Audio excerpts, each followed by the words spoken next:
المرسلين سيدنا محمد وعلى آله وصحبه أجمعين وبعد. Tajuk hari ini awal wafdin ila Rasulillah sallallahu alaihi wa alihi wasallam. Delegasi pertama yang datang memeluk agama Islam kepada Rasulullah sallallahu alaihi wa alihi wasallam. Setelah perintah baginda Rasulullah kepada kaum muslimin untuk berhijrah ke Habasyah agar supaya mereka dapat beribadah kepada Allah Subhanahu wa taala dengan aman dan juga tenang tanpa gangguan dan tekanan. Di mana di dalam beribadah diperlukan suasana aman dan tidak ada gangguan, dan yang demikian itu tidak didapat oleh kaum muslimin di Mekah, sehingga terpaksa mereka berhijrah ke Habasyah. Dalam hadisnya Rasulullah SAW bersabda, berhijrahlah kamu ke negeri Habasyah, karena di situ tiada sesiapa yang dizalimi. Artinya hidup di satu negara, di satu wilayah yang pemimpinnya adil terhadap rakyatnya, walaupun rakyatnya tidak beragama seperti agama pemimpinnya. Pemimpin Habasyah beragama Kristen, tapi sesiapa yang hidup di negeri Habasyah walaupun beragama berbeza tetap dihormati, karena di dalam beragama tidak ada paksaan, yang ada adalah keyakinan, rasa kesadaran akan kebenaran untuk dipegang, diimani dan diamalkan. Dan juga di dalam beragama menolak kebatilan dan menentang kepada syirik kepada Allah Subhanahu wa taala. Maka pada saat kaum muslimin berada di Habasyah, berjaya untuk berdakwah di sana, seperti mana pada penjelasan yang lalu ayat-ayat Al-Quran yang dibaca oleh Sayyidina Ja'far bin Abi Talib di hadapan Raja Habasyah An-Najasyi, yang ianya mempengaruhi kepada An-Najasyi, ianya memberi kesan yang baik kepada An-Najasyi, dan ianya adalah memberitahukan bahwa apa yang dibawa oleh Ja'far atau yang dibaca oleh Ja'far pada ayat-ayat Al-Quran yang turun kepada baginda Rasulullah sallallahu alaihi wasallam, ianya adalah serupa dan mirip dengan apa yang ada di dalam Injil yang diturunkan oleh Allah Subhanahu wa taala kepada Nabi Isa alaihi salam. Di dalam Al-Quranul Karim Allah Subhanahu wa taala menceritakan tentang agama ini datang dari Allah Subhanahu wa taala. Inna ad-dina 'indallahi al-Islam. Di dalam Al-Qur'anul Karim Allah Subhanahu wa taala berfirman,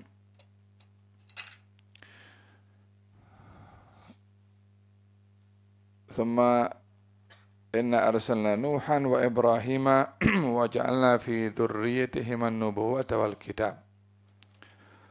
فمنهم مهتد وكثير منهم فاسقون ثم قفينا على آثارهم برسلنا وآتينا عيسى ابن مريم البينات."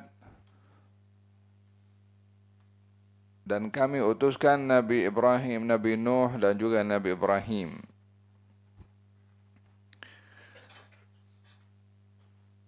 Diteruskan oleh keturunannya atau pengikutnya, ada di antara mereka yang beriman dan ada di antara mereka yang fasik.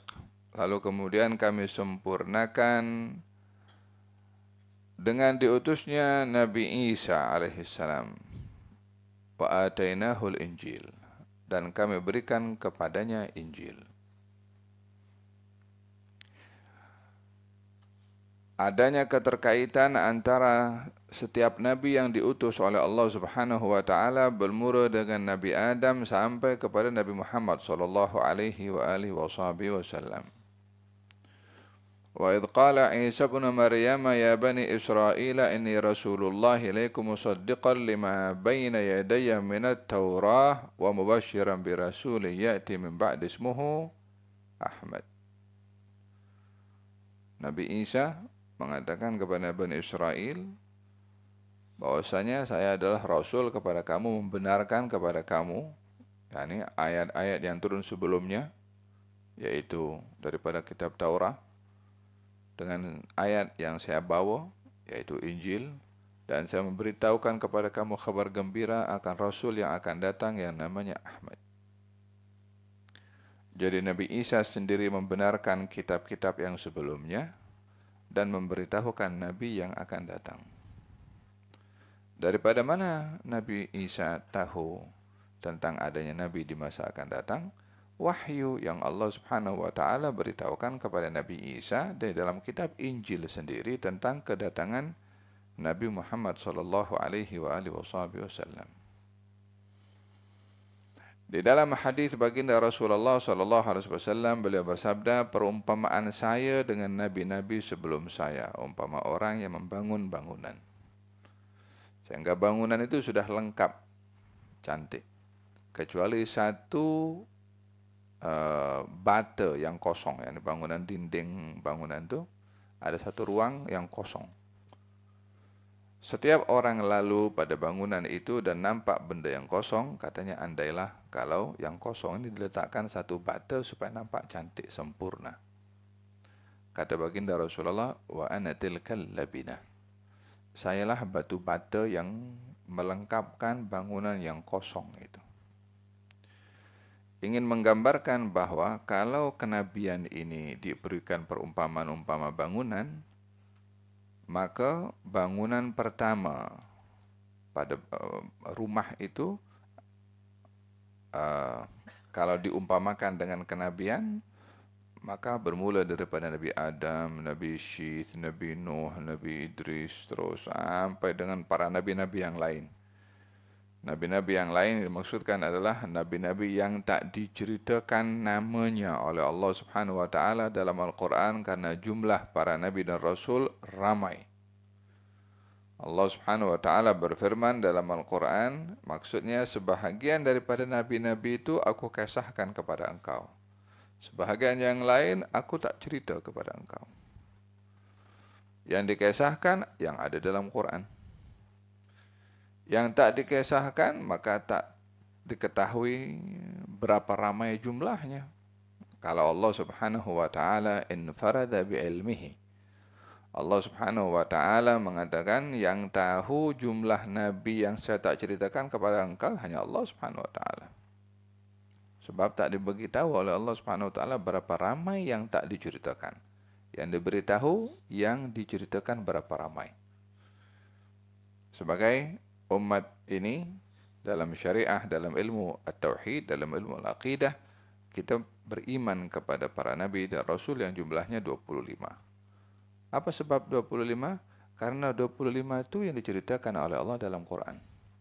Tapi kita tidak berkeyakinan bahwasanya jumlah nabi dan rasul hanya 25.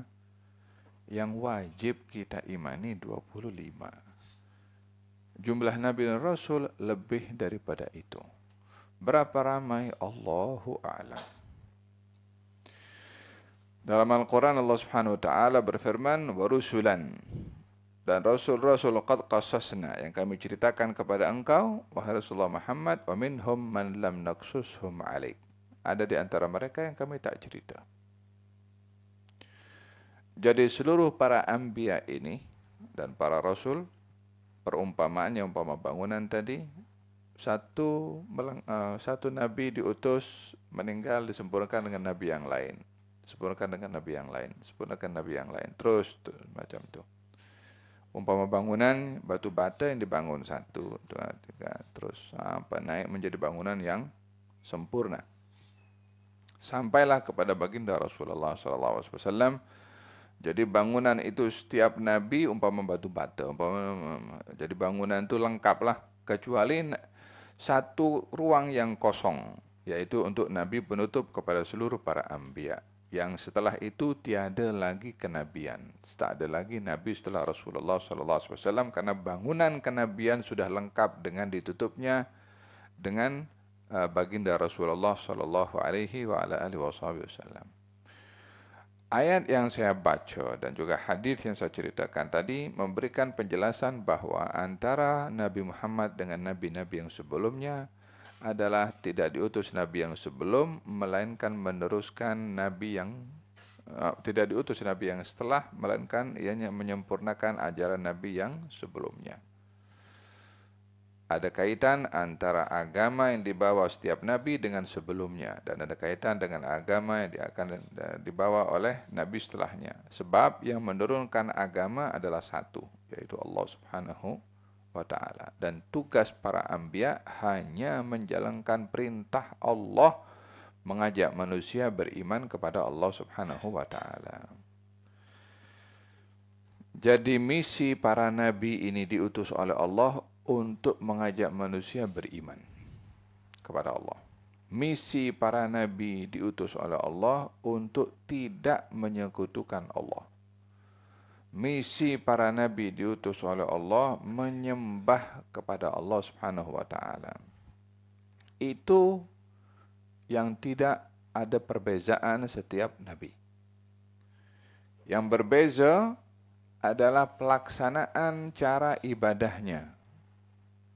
Yang berbeza hukum hakamnya. Yang tidak berbeza akidahnya. Hukum hakam ada perbezaan pada setiap nabi daripada nabi yang lain.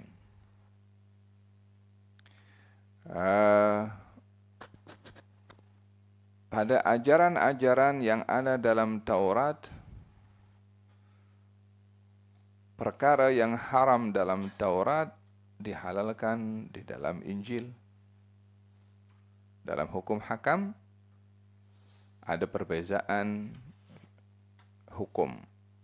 Dalam cara beribadah ada perbezaan dalam cara beribadah. Contohnya, kalau orang-orang umat yang terdahulu, manusia boleh sujud kepada manusia yang lain sebagai sujud hormat. Seperti sujudnya adik-beradik Nabi Yusuf kepada Nabi Yusuf. Sujud itu bukan sujud ibadah, tapi sujud penghormatan. Walaupun ini sebagai satu hal yang dibolehkan dalam agama yang dibawa oleh Nabi Yusuf pada ketika itu. Dalam syariat Nabi Muhammad tak boleh sujud kepada orang lain. Katanya, aku kalau perintahkan seorang sujud kepada orang lain, aku perintahkan seorang istri sujud kepada suaminya. Tapi karena tidak boleh sujud kepada sesiapa, maka tak ada siapa boleh sujud hanya kecuali kepada Allah Subhanahu wa ta'ala. Jadi, perbuatan sujud pada orang, pada zaman dahulu boleh, pada zaman syariat Nabi Muhammad tidak boleh. Jadi pada bentuk ibadahnya boleh berbeza. Hukum hakamnya boleh berbeza. Yang tak berbeza pada akidahnya. Jadi hubungan antara agama setiap nabi itu satu pada jantungnya, yaitu mengajak manusia beriman kepada Allah walaupun berbeza dalam hukum hakamnya. في غمرة ما كان يلاقيه النبي صلى الله عليه وآله وسلم وأصحابه من العذاب والإيذاء وفد إلى رسول الله صلى الله عليه وسلم أول وفد من خارج مكة لفهم شيء عن الإسلام. Pada saat situasi kaum muslimin menghadapi macam-macam gangguan dan juga seksaan daripada kaum musyrikin di Mekah, termasuklah juga Rasulullah yang ditekan. Pada situasi seperti itu, datang satu kelompok daripada luar kota Mekah, datang ke Mekah kepada Rasulullah untuk mengenali dan memahami tentang Islam. Orang dalam tak mau terima, orang luar datang untuk terima. in tatawallaw yastabdil qauman ghairakum thumma la yakunu amsalakum.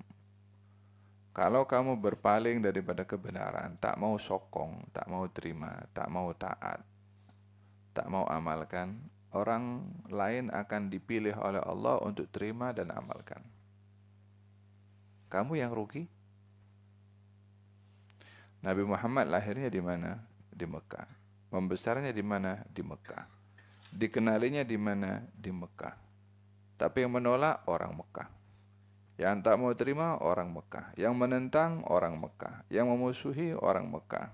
Yang menyakiti orang Mekah. Yang ingin membunuh orang Mekah. Allah Subhanahu wa taala datangkan daripada luar. Orang Mekah tak nak. Daripada Habasyah datang. Kemudian akan cerita tentang orang-orang daripada Madinah datang. Ya kan?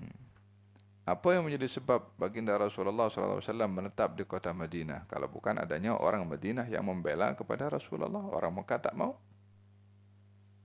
Demikian juga ketetapan yang Allah tetapkan. Bila kebaikan datang, bila kebenaran ada, tak disokong, tak diambil, Allah ambil orang lain, pilih orang lain, gantikan dengan orang lain. Dia sendiri yang rugi. Wa kanu bid'atan wa thalathina rajulan. Mereka yang datang daripada luar kota Mekah lebih daripada 30 orang. Laki-laki min Nasara al-Habasyah, daripada kaum Nasrani Habasyah. Ja'u ma'a Ja'far bin Abi Talib lada audatihi ila Makkah. 30 orang itu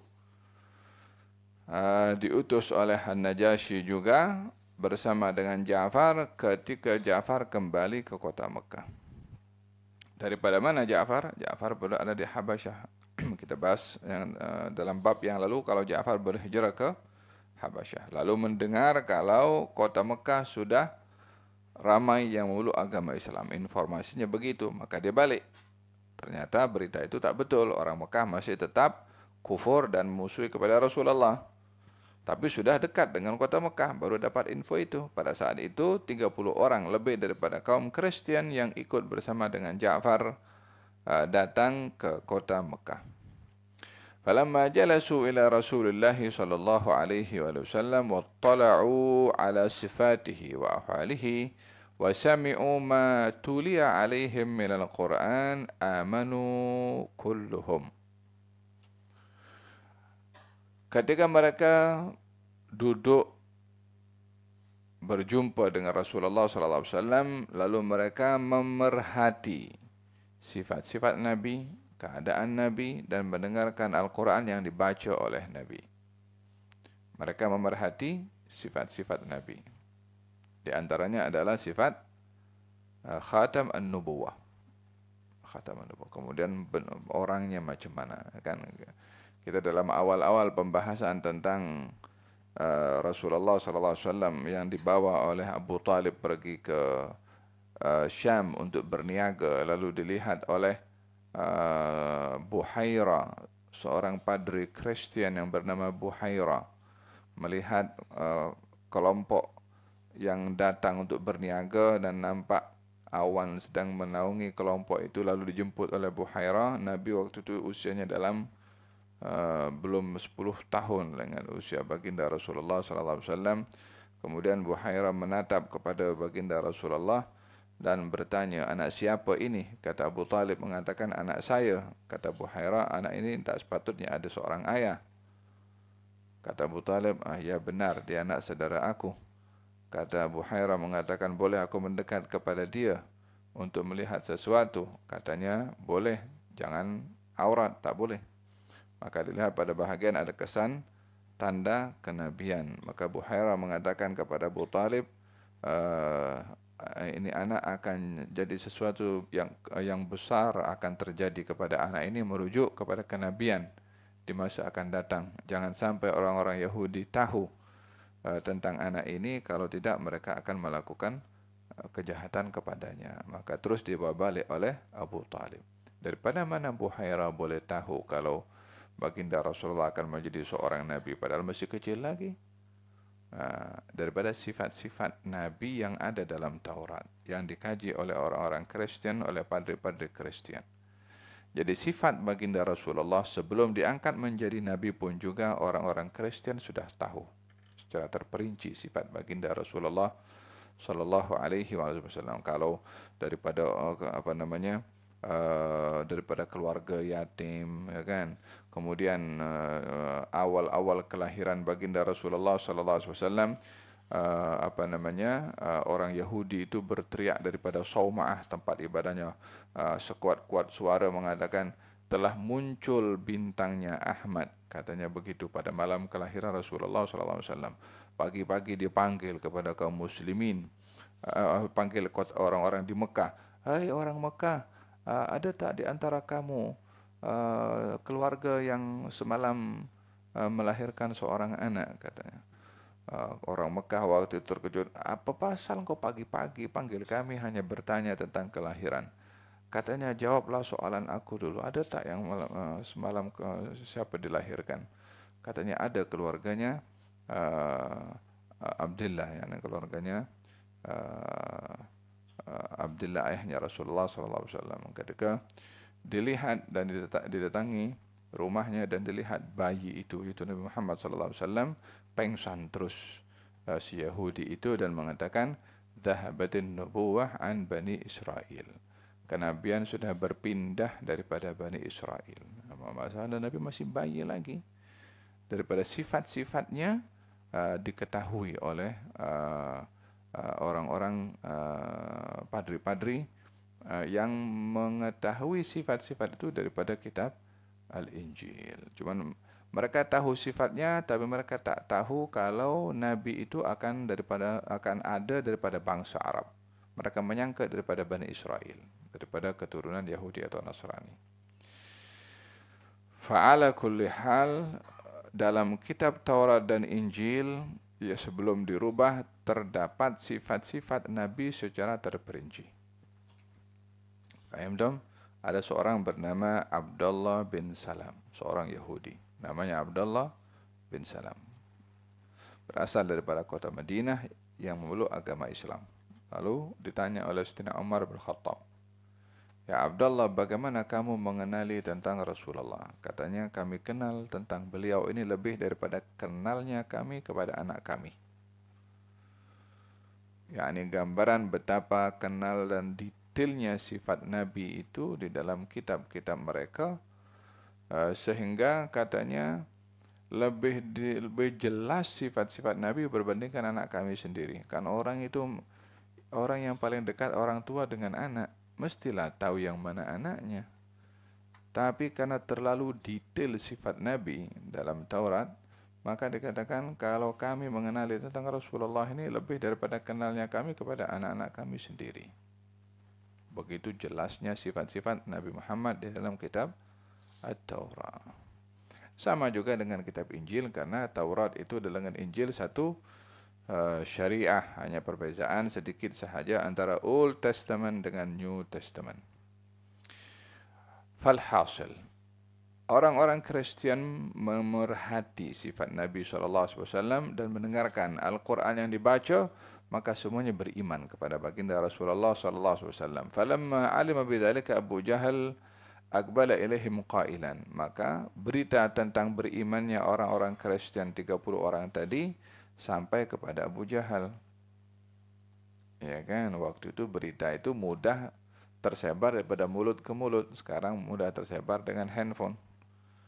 Tapi dahulu tersebar daripada mulut ke mulut.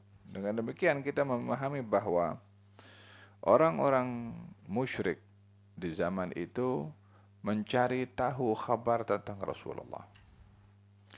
Bukan hanya mereka merasa puas dengan Nabi itu dipulaukan atau dikucilkan ataupun diboikot, tapi masih tengok apa perkembangan baru tentang baginda Rasulullah ini. So, mereka tak puas hati, setiap hari ingin tahu apa yang berlaku. Mereka takut ajaran Nabi ini semakin berkembang. Ternyata rasa ingin tahu mereka kaum musyrikin, dalam hal ini juga Abu Jahal, ingin mengetahui apa yang berlaku kepada Rasulullah. Dia pun mendengar kalau 30 orang daripada Habasyah beriman kepada baginda Rasulullah sallallahu alaihi wasallam, maka Abu Jahal datang kepada 30 orang itu. Padahal 30 orang itu bukan kaumnya Abu Jahal, bukan anak buah Abu Jahal. Dia orang datang daripada luar, tak ada kaitan langsung pun. Tapi karena perasaan benci dan dengki yang mendalam, tak rasa senang, bukan hanya kalau kaumnya masuk Islam, hatta orang lain pun masuk Islam tak boleh dia senang, tak boleh dia tenang. Maka dia kata, "Ma ra'aina rakban ahmaqa minkum." Karena aku tak pernah tengok ada kelompok yang datang daripada luar ke negeri kami yang lebih bodoh daripada kamu, kata Abu Jahal. Arsalakum qaumukum ta'lamuna khabar hadzal rajul. Kamu diutus oleh kaum kamu daripada Habasyah untuk mengetahui berita tentang lelaki ini, yakni Rasulullah maksudnya. Falam tatma'inna majalisukum indahu hatta faraqtum dinakum. Tidaklah berlalu dengan kamu duduk dengan orang itu, yakni dengan Rasulullah, hanya sesaat saja kamu duduk, kamu dah tinggalkan agama kamu. Wasaddaqtumuhu, dan kamu percaya kepada dia. Yakni Abu Jahal geram karena orang-orang ini beriman kepada Rasulullah, padahal sebelum beriman kepada Rasulullah, lelaki 30 orang itu bukanlah beriman dengan agamanya Abu Jahal. Bukan dia sembah berhala dengan Abu Jahal. Agamanya pun beza dengan Abu Jahal. Abu Jahal sembah berhala. 30 orang dia sembah, dia beragama dengan agama Kristen. Bukan agama yang sama. Tapi Abu Jahal pun geram. Tengok hasad dengki kan. Tak masuk ke agamanya Abu Jahal. Bukan pun berasal dengan agamanya Abu Jahal. Ketika mereka meninggalkan agamanya dan beriman kepada agama Rasulullah sallallahu alaihi wasallam, Abu Jahal yang geram. Dia tak geram kepada 30 orang itu beragama Kristen walaupun bukan agamanya Abu Jahal. Dia tak geram. Ketika masuk agama Islam, dia geram, dia marah. Kebenciannya kepada Islam sehingga melibatkan kepada semua orang yang memeluk agama Islam. Faqalu salamun alaikum la nujahilukum. Kata 30 orang itu mengatakan kepada Abu Jahal, aku hanya ingin mengucapkan kepada kamu ucapan kata-kata yang selamat dan saya tidak akan bersikap kepada kamu seperti mana sikap kamu kepada saya. Lana ma nahnu alaihi wa lakum ma antum alaihi. Biarkan kami dengan apa yang kami pegang, kamu pegang dengan pegangan yang kamu pegang. Lam nalu anfusana khaira, kami tak akan abaikan peluang untuk mendapatkan kebaikan. Yani ingin memberitahukan kepada Abu Jahal, ya Abu Jahal, kami yang datang daripada jauh dan kenal kepada orang ini dan sifat-sifatnya, kami beriman. Kamu di hadapan orang ini hari-hari daripada bangsa kamu sendiri, kamu kenal kepada dia, kamu tahu sifatnya sebelum dia menjadi nabi, kamu tak beriman. Kami yang datang daripada luar datang beriman. Berharganya satu hidayah. Tak semua orang boleh dapat. Tapi kalau akan diberi, hatta daripada ujung dunia, dia akan dapat hidayah. Kalau tidak dapat, hatta depan matanya, dia tak akan dapat. Oleh sebab itu, kita diperintahkan oleh Allah untuk minta hidayah. Karena kadang-kadang hidayah itu ada depan mata. Kalau tak tersentuh untuk mengambil hidayah tersebut, tak akan mendapatkan hidayah. Lihat kita setiap hari meminta kepada Allah, ihdinas siratal mustaqim. Rabbighfirli warhamni wajburni warfa'ni warzuqni wahdini. Allahumma hdina fiman hadait. Fanazala fi haqqihim qauluhu ta'ala, maka turun firman Allah Subhanahu wa taala tentang kisah 30 orang Kristen yang memeluk agama Islam. Alladzina atainahumul kitaba min qablihi hum bihi mu'minun wa idza yutla alaihim qalu amanna bihi Innahul haqqu min rabbina inna kunna min qablihi muslimin.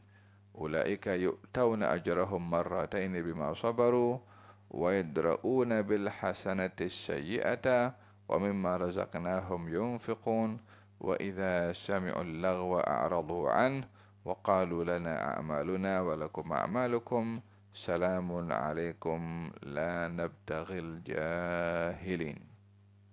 Kisah yang tadi diceritakan oleh Allah dalam Al-Quranul Karim. Katanya, alladzina atainahumul kitaba. Dan kelompok yang kami berikan kitab. Maksudnya, orang-orang Kristen. Yang diturunkan kitab Injil. Kita dalam iman, dalam rukun iman beriman kepada kitab, ada 4 kitab yang diturunkan oleh Allah. Yang pertama adalah Taurat kepada Nabi Musa. Yang kedua, Zabur kepada Nabi Daud. Yang ketiga, Injil kepada Nabi Isa. Yang keempat adalah Al-Quran kepada Nabi Muhammad sallallahu alaihi wa ala alihi wasallam. Nabi-nabi yang lain mendapatkan suhuf, macam lembaran-lembaran ayat-ayat yang tidak terhimpun seperti mana Taurat, Injil yang disusun oleh pengikut Taurat dan juga Injil, termasuk juga Zabur. Alladzina atainahumul kitaba min qablihi hum bihi yu'minun. Dan golongan orang-orang yang kami berikan kepada mereka kitab. Bila disebut dalam Al-Quran ahlul kitab, merujuk kepada orang-orang kaum Yahudi dan Kristen. Nabi Daud menerima kitab Zabur, praktikal syariatnya ikut kepada Nabi Musa alaihissalam. Ikut syaratnya dengan Nabi Musa alaihissalam. Katanya, min qablihi hum bihi yu'minun wa idza yutla alaihim qalu amanna bihi. Ketika mereka datang kepada Rasulullah dan dibacakan ayat-ayat Al-Quran kepada mereka, qalu amanna, kami beriman.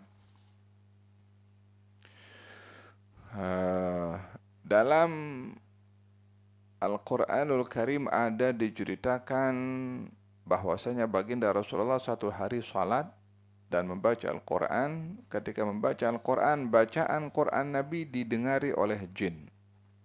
Jin datang mendengar Nabi baca Quran. Ketika itu Nabi baru balik daripada Taif. Jin mendengarkan bacaan Al-Quran, maka jin kembali ke kaumnya. Katanya, wahai kaumku, aku mendengarkan bacaan ayat-ayat yang serupa dengan apa yang diturunkan oleh Allah dalam At-Taurah. yakni jin itu pun juga membaca Taurah. Jin itu juga mendengarkan wahyu Allah yang diturunkan kepada Nabi Musa. Dan apa yang diturunkan oleh Allah kepada Nabi Muhammad sallallahu alaihi wasallam serupa dengan apa yang diturunkan oleh Allah kepada Nabi Musa, karena sumbernya satu daripada Allah Subhanahu wa taala. Maka pada ketika itu jin pun beriman kepada Rasulullah sallallahu alaihi wasallam. Apa sebabnya? Mendengarkan bacaan ayat-ayat yang serupa dengan apa yang diturunkan oleh Allah kepada Nabi Musa dalam At-Taurah. Jadi sumber Taurah itu dan Injil datangnya daripada Allah. Allah juga menurunkan Al-Quran yang serupa dengan apa yang ada dalam Taurah dan juga Injil. Sumbernya datang dari Allah Subhanahu wa taala. Tentunya Taurat dan Injil yang saya maksudkan di sini sebelum dirubah. Wa innahu al-haqqu min rabbina inna kunna min qablihi muslimin. Katanya apa yang kami dengar daripada bacaan-bacaan ayat-ayat yang dibaca yakni oleh Rasulullah adalah benar daripada Tuhan kami dan kami muslimin, yakni kami muslim, yakni berserah kepada Allah Subhanahu wa taala.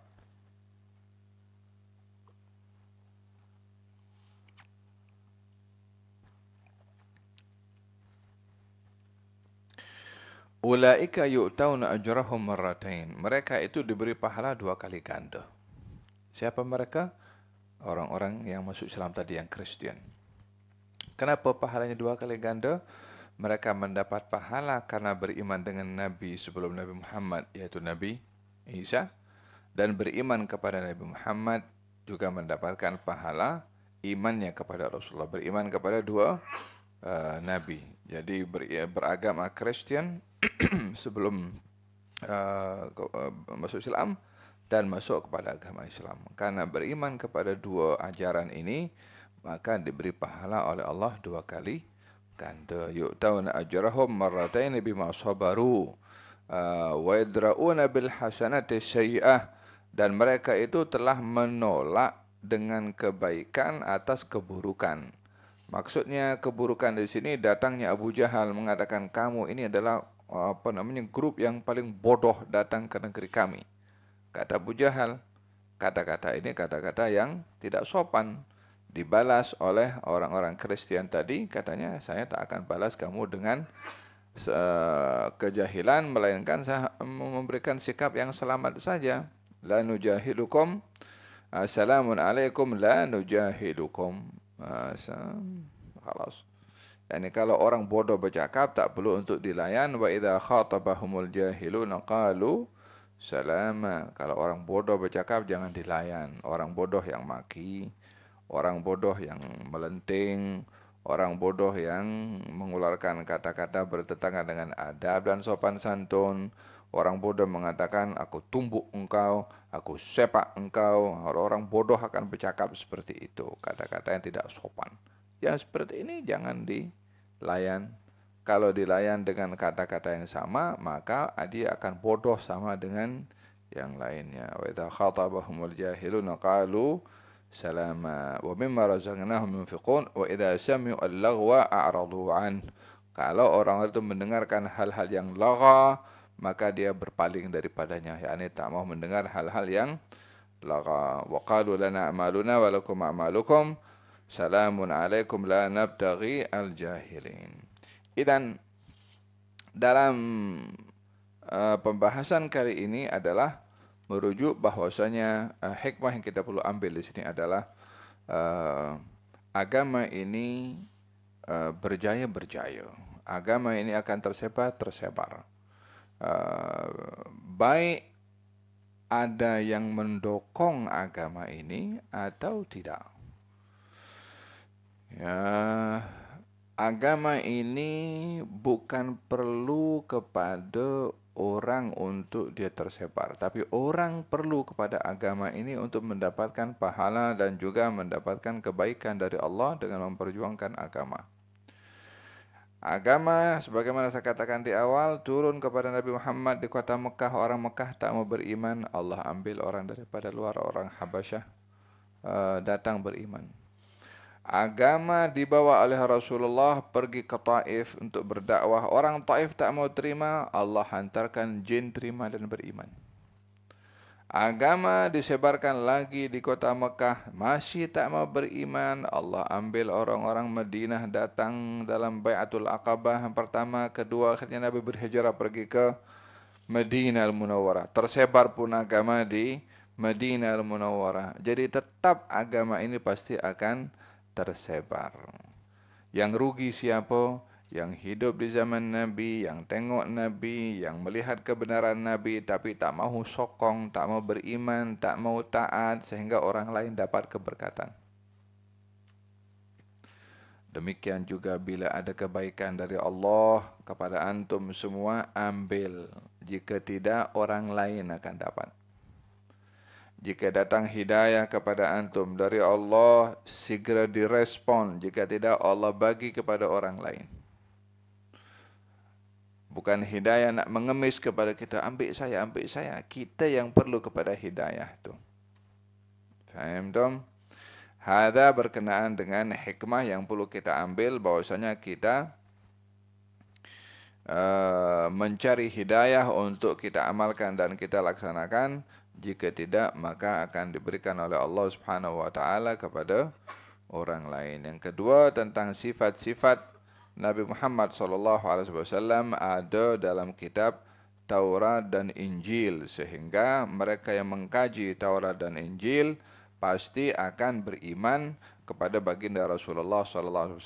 Yang ketiga, agama ini satu pada intinya, yaitu dalam akidahnya, walaupun berbeza dalam hukum hakam dan juga syariatnya. Faham Tom? Dalam kisahnya siapa Salman Al-Farisi. Salman Al-Farisi pernah menjadi hamba sahaya kepada orang Kristen dan pernah menjadi hamba sahaya kepada orang Yahudi. Dengan begitu, Salman Al-Farisi pernah mengkaji Taurat dan pernah mengkaji Injil daripada padri-padri dan juga ahbar, ulama-ulamanya orang-orang Yahudi. Jadi Salman menjadi hamba sahaya kepada orang Yahudi, dia banyak tahu tentang isi kandungan Taurat. Menjadi hamba saya kepada padri Kristen, dia banyak tahu tentang isi kandungan Injil. Sehinggalah Salman Al-Farisi berada di Madinah dan mendengar tentang Rasulullah SAW. Satu hari Salman datang membawa korma, lalu diberikan kepada Rasulullah. Katanya ini sedekah. Maka Nabi SAW ambil korma itu dan serahkan kepada kaum muslimin untuk menerima korma tersebut. Nabi tak ambil, Nabi tak makan. Kali yang kedua, Salman datang membawa korma dan Salman mengatakan ini hadiah, bukan sedekah. Maka Nabi ambil korma itu dan Nabi makan, sebagainya Nabi bagi kepada orang lain. Kata Salman Al-Farisi, dua sifat ini benar. Yang Salman tahu tentang Nabi penutup para anbiya menerima hadiah, tidak menerima sedekah. Maksudnya sedekah di sini zakat. Dan di dalam syariat Islam, baginda Rasulullah dan keluarganya tidak boleh menerima zakat, tapi menerima hadiah. Maka Salman ketika datang membawa korma dan mengatakan ini sedekah atau zakat, Nabi tak makan, Nabi tak ambil. Ketika kali kedua datang mengatakan ini adalah hadiah, maka Nabi memakannya, karena Nabi menerima hadiah. Sampailah Salman berjalan di belakang baginda Rasulullah, ingin melihat bahagian bahu Rasulullah untuk melihat khatam an-nubuwah. Maka Nabi kain yang dipakai oleh Nabi itu jatuh sedikit dan Salman nampak tanda khatam an-nubuwah, lalu Salman beriman kepada Rasulullah SAW. Daripada mana Salman tahu kalau Nabi ini yang penutup kepada para anbiya, Nabi itu tidak terima sedekah, Nabi itu boleh terima hadiah dan ada khataman nubuwah? Salman pertama kali jumpa dengan baginda Rasulullah. Informasi itu ada dalam kitab Taurat dan juga ada dalam kitab Injil. Oleh sebab itu ingin dibuktikan oleh Salman Al-Farisi. Dengan begitu, khabar tentang Rasulullah ada dalam kitab Taurat, seperti mana juga ada dalam kitab Injil. Setelah melihat bukti-bukti yang ada kepada Rasulullah daripada tanda-tanda yang dikaji oleh Salman dalam Taurat dan juga Injil, maka pada akhirnya Salman memeluk agama Islam, beriman kepada Rasulullah SAW dengan dibebaskan daripada menjadi hamba sahaya. Waktu itu Salman Al-Farisi menjadi hamba sahaya kepada orang Yahudi, maka ingin dibeli oleh Rasulullah SAW. Orang Yahudi itu tak mau jual, katanya kecuali kalau dijual dengan 100 pokok korma yang ditanam lalu sudah meninggi dan berbuah. Maka baginda Rasulullah SAW, yakni kalau 100 korma ditanam, satu perlu masa, menanamnya perlu masa, berbuahnya pun juga perlu masa. Maka pada ketika itu baginda Rasulullah menanam sendiri pokok korma itu, tancap satu-satu, sampai kepada korma atau benih yang ke-100 atau itu punya pokok korma itu yang tanam masih kecil-kecil itu. Sayyidina Umar melihat Nabi menanam pokok korma dengan tangannya sendiri yang mulia, maka Sayyidina Umar ingin tolong menanam pokok korma itu sebagai tebusan bagi Salman Al-Farisi. Maka waktu itu Sayyidina Umar turun padang juga, ambil satu pokok korma itu ditanam sendiri oleh tangan Sayyidina Umar Ibn Khattab. Berlalu 1 tahun, pokok atau benih yang ditanam oleh Nabi, pokok korma itu yang 99 yang Nabi tanam dengan tangannya yang mulia, semuanya tumbuh dalam cepat dan berbuah. Kecuali satu pokok yang tak tumbuh cepat, dia macam 7. Yaitu pokok yang ditanam oleh Sayyidina Umar. 99 ditanam oleh Nabi. Yang ditanam oleh Nabi terus tumbuh cepat. Yang ditanam oleh Sayyidina Umar tak tumbuh cepat. Yani beza tangan, beza hasil. Tangan Nabi tak sama dengan tangan sesiapa pun juga. Kata baginda Rasulullah, siapa yang tanam pokok ini? Kata Sayyidina Umar mengatakan, ana ya Rasulullah, aku nak tolong kau. Maka Nabi cabut balik pokok ini ditanam oleh Sayyidina Umar, ditanam sendiri oleh tangannya Nabi SAW, mengambil keberkatan daripada tangan yang mulia beliau SAW, yang pada akhirnya pokok-pokok itu tumbuh dengan cepat sebagai tebusan untuk membebaskan Salman Al-Farisi daripada menjadi hamba sahaya kepada orang-orang Yahudi, yang akhirnya Salman Al-Farisi dibebaskan. Wallahu ta'ala a'lam bis-shawab. Mudah-mudahan Allah Subhanahu wa taala memberikan kepada kita sentuhan dalam menghayati sirah Nabi Muhammad sallallahu alaihi wasallam, memberikan istiqamah di dalam Islam, diberikan oleh Allah Subhanahu wa taala petunjuk untuk menjaga petunjuk-petunjuk dan ajaran-ajaran yang ada dalam agama, dan juga mempertahankannya, mengamalkannya, menyebarkannya, sehingga tidaklah kita menjadi orang yang terlepas peluang untuk mendapatkan hidayah melalui memperjuangkan dan menjaga agama Nabi Muhammad sallallahu alaihi wasallam. Dan mudah-mudahan Allah Subhanahu wa taala anugerahkan kepada kita murafaqah, menemani Rasulullah sallallahu alaihi wasallam di dunia melalui pegangan kepada agama, dan juga di barzakh, dan juga di akhirat, serta di syurga insyaallah. Amin Allahumma amin. Bisirril Fatihah. Bismillahirrahmanirrahim. Rahman Malikin iyyaka na'budu wa iyyaka nasta'in. Shiratal ladzina an'amta 'alaihim ghairil maghdubi 'alaihim waladdallin. A'udzu billahi